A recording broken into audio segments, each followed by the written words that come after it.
Hi Stamper, welcome to Frenchie's video.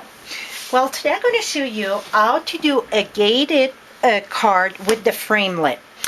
I showed this card on my blog a couple of weeks ago or last week. Really, it was yesterday, but I don't know when this video is going to get live. So, it was on my blog, and many of you asked me, please give us a video or show us a video how you made it. So, here it is.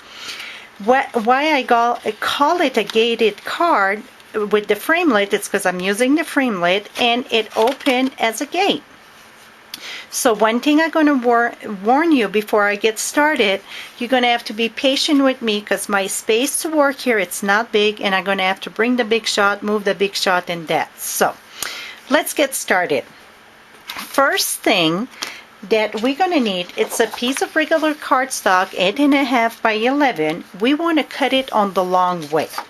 We're going to cut that at 4 1/8, just a little bit shorter than half of it, because half of it on the long way would be 4 1/4. We want 4 1/8. 4 1/8, it's the line, the second line there. So 4 1/8 on your cutter. Cut it on the long way. Then you're going to cut at 10 3/4. So 10 3/4 on the other side. Here we go. Okay, next step, we need to fold this way so it's in the center. Well, to be honest with you, I could score there. For me, it didn't work. I was always a hair here, hair there, overlap, or I had a crack in the middle. I didn't like it. So what I figured that was easier for me, I got my measure right here on my paper, and the center of 10 3/4, it's 5 5/8. I put my paper right here, and I'm going to bring this in the center at 5 5/8, and I don't fold it yet. And the reason why, I want to make sure that both of my ends meet perfectly in the center. When they're butt end together like this, then I take my bone folder and then I fold it. Here we go. So now my card, it's folded just the way that I need it. This, I don't like this way, the way that it cuts. I'm going to flip it the other way just because I don't like my blade must be not sharp enough on my cutter. So now it won't show. Here we go. Now, the next step we have to do, we're going to have to cut our frame with the big shot. Remember I said you're going to have to be patient with me? Well, that's the time. Let me get the big shot. Move that right here.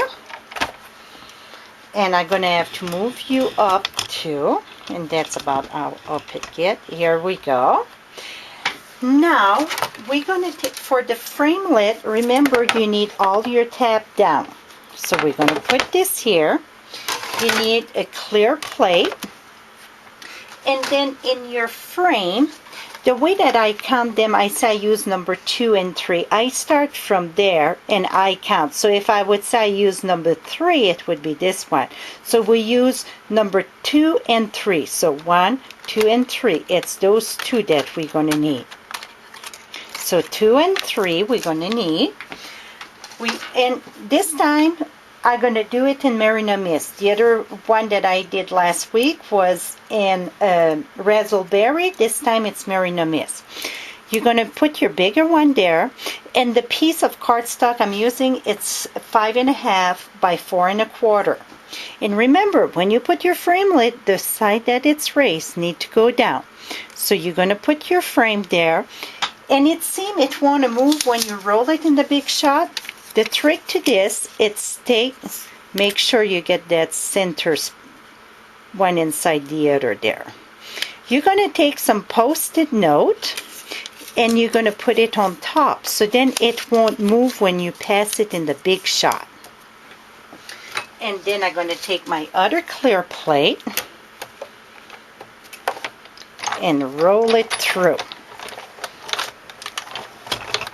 I'm sorry, I shake the whole shebang there.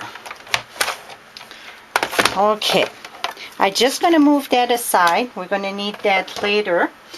But I pre-stamp with this stamp set Apothecary. I think I can say it now, I'm not sure.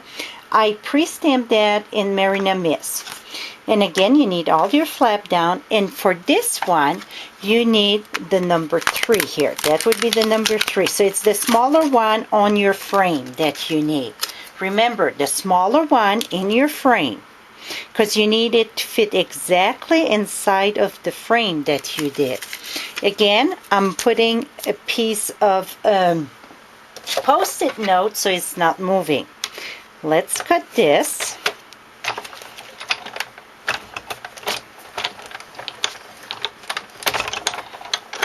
I'm moving I don't have much place with the camera here. So now this is done. We're going to move that aside.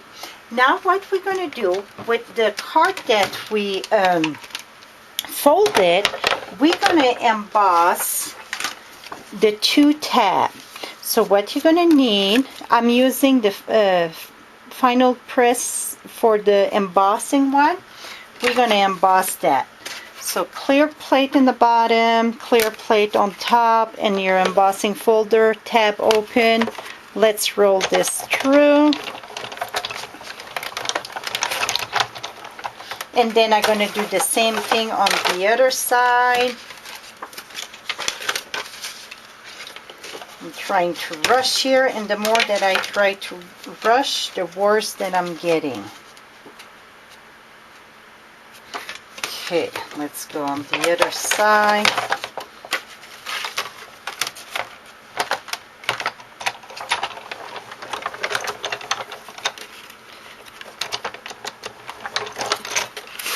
Oh, I got it off a bit, but that's okay. You see my point. Let's move this out. Okay, I'm rolling you down. That's why I said you guys gonna need the patience. Okay, soon I'm done moving you. We're gonna get started. Okay, now we got this. What we're gonna do is take another piece of Marina Mist with, I get the gross grain, the stripe one, and this is about 9-inch long.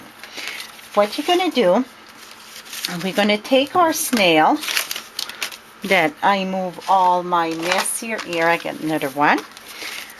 We're gonna put our glue in the back, our snail in the back of the card.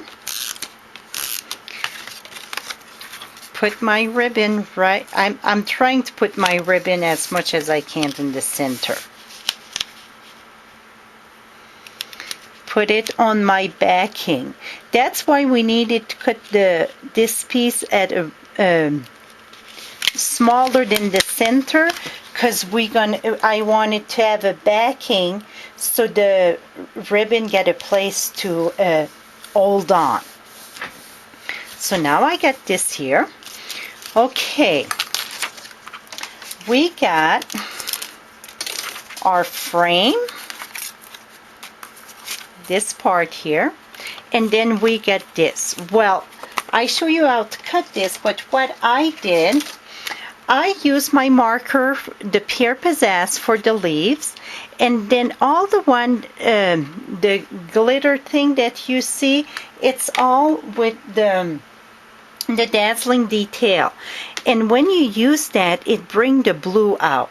And even better with the razzleberry, you see all the color, the razzleberry, I didn't color that. It's just when you put the glue with the dazzling diamond this here, not the dazzling diamond, but the dazzling detail, it brings the color from the ink all the way up. It looks awesome. Now, we want to put this piece first, the big piece first. So fold this, and this is going to go right here, but we just want glue on one side. So glue your ribbon. Your ribbon gonna get glued down. And then on this part here, like I said, it's this here we need the glue. So turn that there, put your glue.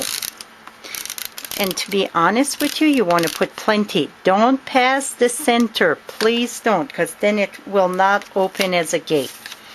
Then I'm going to put this here, point in the center, point in the center. You see my point go right there in the center and right there in the center. Make sure it's closed good, reinforce here. Okay, that is glue. Oops, need to make sure my ribbon stays straight. Okay, the ribbon can get glued there now.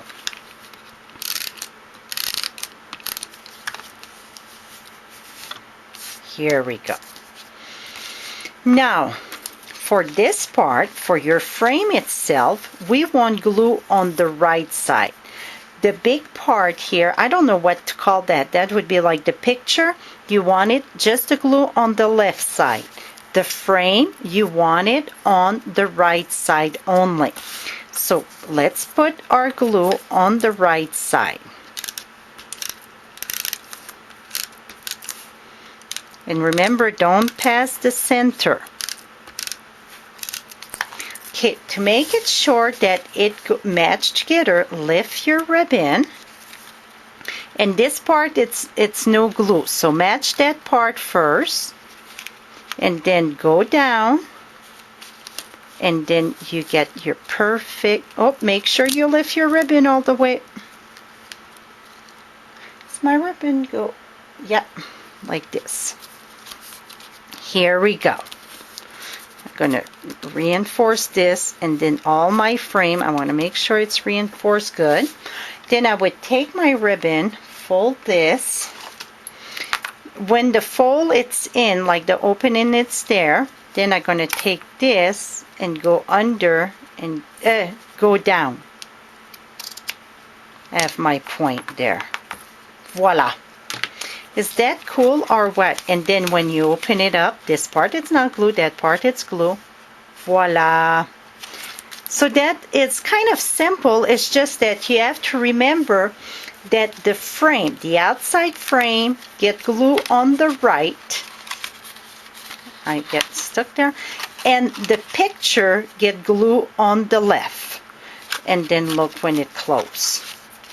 That is it, my friend. So I hope that you understand how I did it. I cannot put direction in writing. So till next time, happy stamping.